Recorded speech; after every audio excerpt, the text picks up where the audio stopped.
সুপ্রিয় দর্শক, আসসালামু আলাইকুম। সবাই কেমন আছেন?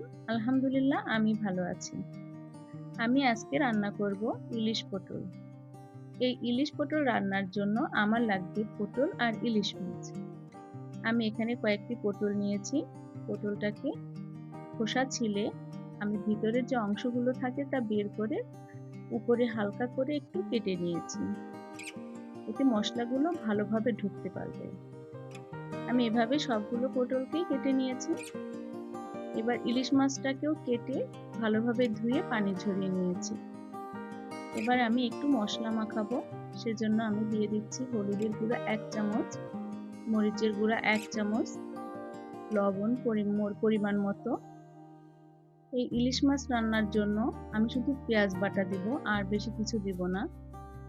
আমি এখানে 2 টেবিল পরিমাণে পেঁয়াজ বাটা দিয়েছি। এবার সবকিছুকে ভালোভাবে মাখিয়ে নেব।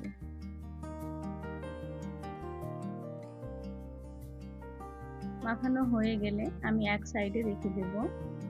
এবার পটলটাকেও আমি মাখিয়ে নেব, সেজন্য অ্যাড করে দিয়েছি হাফ চামচের মতো হলুদের গুঁড়ো, হাফ চামচ মরিচের গুঁড়ো আর পরিমাণ মতো লবণ। এবার ভালোভাবে মাখিয়ে নেব। মাখানো হয়ে গেছে। এবার চুলায় একটি প্যান বসিয়ে দিয়েছি। আমি এখানে পরিমাণ মতো তেল দিয়ে দিয়েছি। তেলটা যখন গরম হয়ে যাবে, মাখিয়ে রাখা পটলটুকু দিয়ে দেব। সবগুলো পটল এক পাশ ভাজা হয়ে গেলে আমি অপর পাশটাও উল্টিয়ে দিয়ে ভেজে নেব।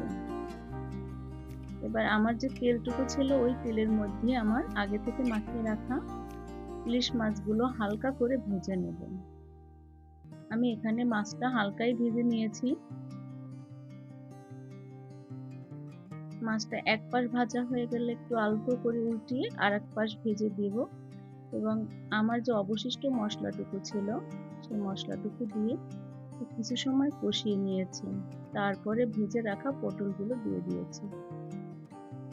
এবার পটলগুলো দিয়ে আমি কিছু সময় একটু হালকাভাবে কষিয়ে নিয়েছি, আস্তে আস্তে নেড়ে চেড়ে, যেন আমার মাছগুলো ভেঙে না যায়।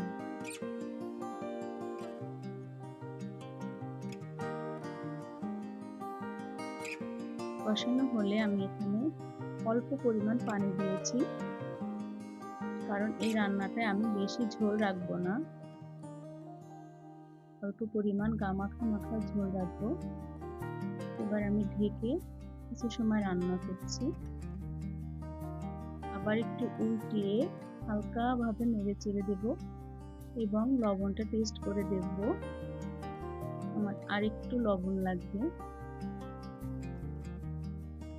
অল্প লবণ দিয়ে আরো কিছু সময় আমি নেড়ে চেড়ে রান্না করে নেব।